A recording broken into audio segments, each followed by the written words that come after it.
Olá, pessoal, tudo bem? Sou a professora Núbia. Vamos para mais um conteúdo de Química da primeira série e hoje a gente vai dar continuidade sobre as funções químicas, ok? Então vamos iniciar com os objetivos da nossa aula de hoje. Bom, então o primeiro objetivo a gente vai compreender a nomenclatura das funções inorgânicas e nós vamos aprender a montar as fórmulas das funções inorgânicas em exemplos, ok? Então, para a gente iniciar, a gente vai relembrar sobre os ácidos, como que acontece a montagem das fórmulas dos ácidos inorgânicos. Ela é realizada na base de 3 aspectos fundamentais. E aí vale lembrar que os ácidos são aqueles substâncias ou compostos que liberam H+ em meio aquoso, ok? Então, primeiro a gente precisa conhecer a fórmula geral padrão de um ácido inorgânico, a qual possui o cátion hidrônio H+ associado com um ânion qualquer X-. Então, esse X representa qualquer átomo que vai ser um ânion com carga negativa. E aí, lembrando que os ácidos sempre liberam cátion e o cátion específico dos ácidos é o hidrogênio com a carga positiva, ok?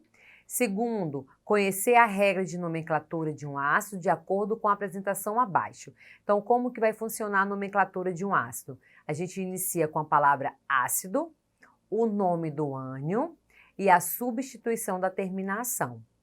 E precisamos conhecer os nomes, a fórmula e as cargas dos principais ânions existentes, que aí você pode ter acesso a essa tabela em aulas anteriores, e aí você pode estar revendo, tá bom? Ou também em livros de química na internet, para que você não precise estar decorando todos os ânions que vai estar participando na formulação dos ácidos. Então, para realizar a nomenclatura dos ácidos, temos primeiramente que verificar se eles são hidrácidos ou oxiácido. Qual é a principal característica? Os hidrácidos não contêm oxigênio na sua fórmula e os oxiácidos, como o próprio nome diz, contém o elemento químico oxigênio presente nessa substância, ok? Então, a nomenclatura dos hidrácidos é mais fácil, pois segue a seguinte regra geral: nome ácido, nome do ânion e a terminação hídrico. Vamos ver um exemplo?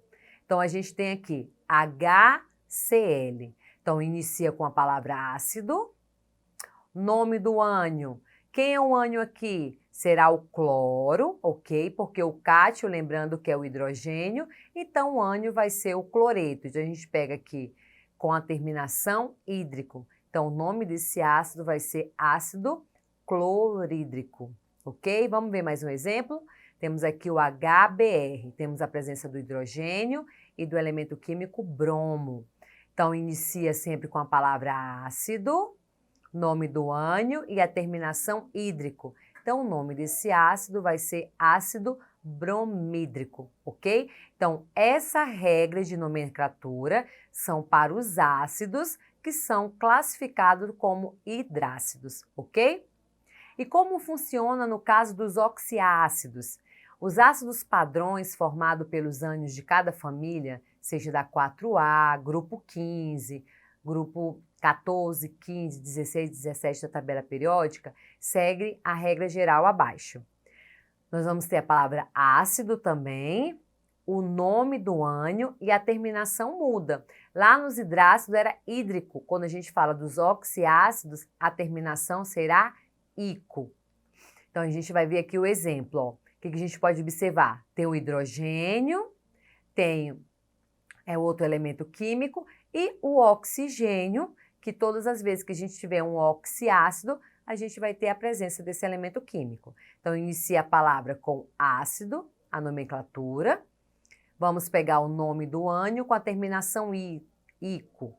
Então, o nome desse ácido vai ser nítrico. Então, aqui o nitri vem de nitrogênio, que é esse elemento químico aqui central. Outro exemplo, nós temos aqui o H2SO4. Então, como a gente tem a presença do oxigênio, esse ácido é classificado como oxiácido.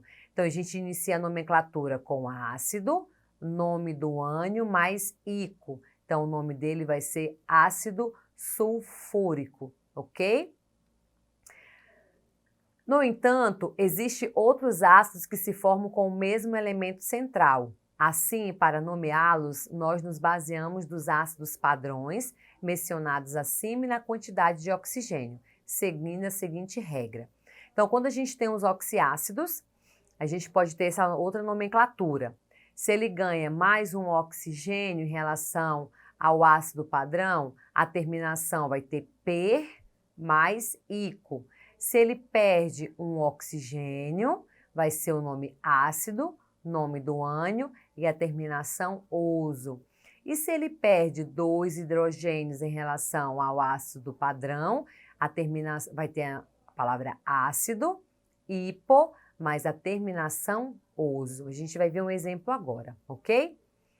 Com relação aos oxiácidos, sabe-se que ácidos com sufixo oso apresentam um oxigênio a menos que os terminados em ico, como a gente viu anteriormente.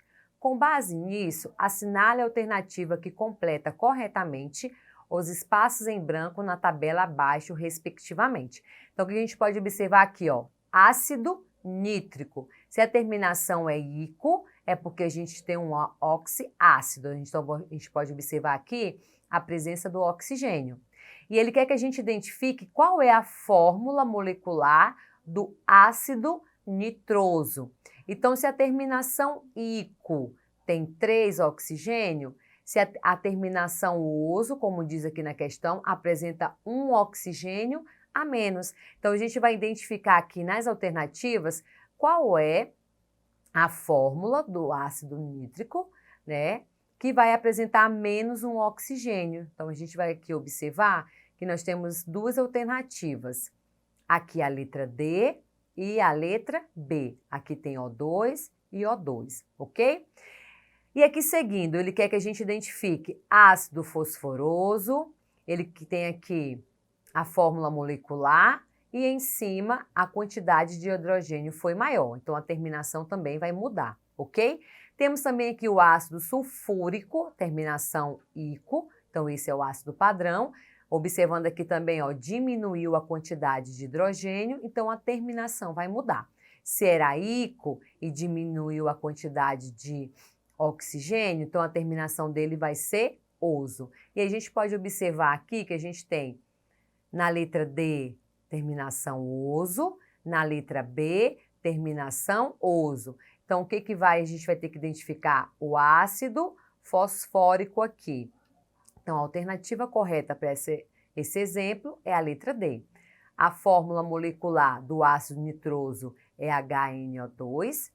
O nome do H3PO4 vai ser o ácido fosfórico, então vai ser, como a terminação é ico, vai ser o ácido padrão. E o ácido H2SO3, como diminuiu a quantidade de oxigênio, a terminação vai ser oso, então será ácido sulfuroso, ok? Fórmulas da base. Em solução aquosa, as bases sofrem dissociação iônica, como a gente viu na aula anterior. Por que dissociação iônica? Porque as bases são formadas por íons e sempre vai liberar o ânion OH-, que o nome pode ser hidróxido ou hidroxila. A dissociação iônica é um processo físico de separação de íons que ocorre em sais e em bases. Como que vai ficar a fórmula das bases, então? As bases são formadas por ligações iônicas em virtude da presença de um metal com um grupo hidróxido. A montagem da fórmula desse composto segue o padrão de construção dos compostos iônicos. Então, vamos ver como que vai ficar? Então, a gente vai ter aqui o hidróxido ligado a um metal, ok? Então, a fórmula padrão da base sempre apresenta o elemento metálico à esquerda. Então, aqui o Y representa os elementos químicos metais, né? Então, a gente tem os metais alcalinos e os metais alcalinos terrosos. E ligado ao grupo hidroxila, que é o que representa a base, ok? Então, sempre sigla do metal ou do cátion, porque os metais sempre vão formar cátions, será à esquerda, e a sigla do ânion, que é o OH, sempre à direita, ok? Por fim, basta cruzar as cargas de cada um dos componentes para que elas se transformem em quantidades de átomos de cada um. E aí, no caso, a gente vai transformar essas cargas em índices para a gente formar a fórmula das bases. Então, a observação. existe apenas uma base que o componente Y não é um metal. E qual é essa base? O hidróxido de alumínio, como a gente vai representar aqui. Então, a gente viu anteriormente que o Y representa o metal. Só que existe essa base, chamada hidróxido de amônio, que esse componente aqui, ó, NH4, ele não é classificado como um metal, ok? Então, essa é uma exceção. Vamos ver um exemplo como que ficaria a nomenclatura das bases.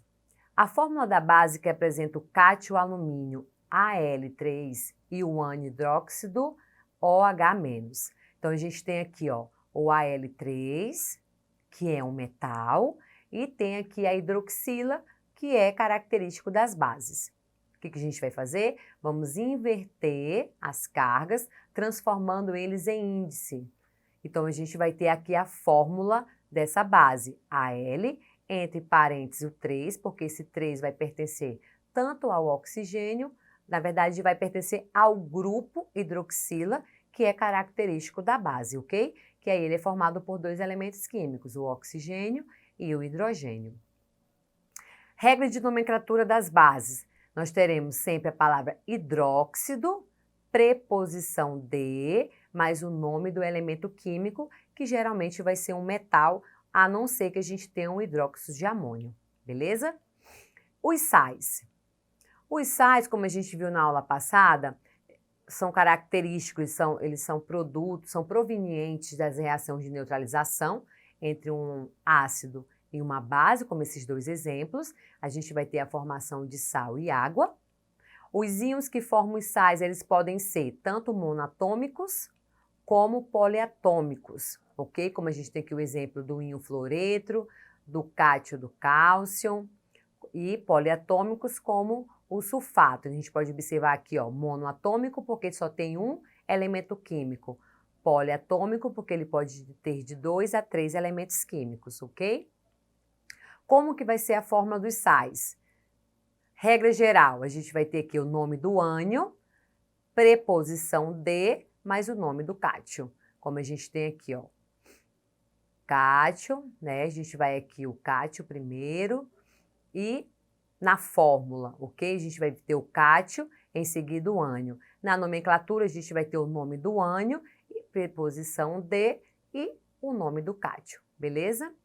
O ânion do sal é sempre proveniente do ácido e para determinar o seu nome basta fazer a troca do sufixo com o ácido de origem de acordo com o quadro. Então aqui a gente tem um quadro que vai dar para vocês a terminação do ácido, que o sal vai ser proveniente dessa reação entre ácido e a base. Então se a terminação do ácido é hídrico, a terminação do ânion desse sal vai ser eto. Se a terminação é ico, do sal vai ser ato. Se a terminação do ácido for oso, a terminação desse sal será ito, ok? Os óxidos. Por fim, os óxidos são compostos formados por apenas 2 elementos químicos, por isso que é um composto binário, sendo que o mais eletronegativo é o oxigênio.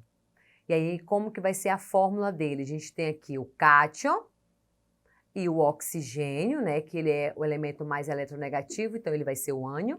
Da mesma forma, a gente vai inverter as cargas, transformando em índice, para que a gente possa obter a fórmula dos óxidos.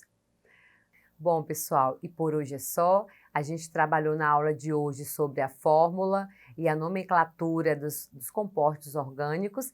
Não deixe de acessar a plataforma Eduque. Bons estudos e até a próxima!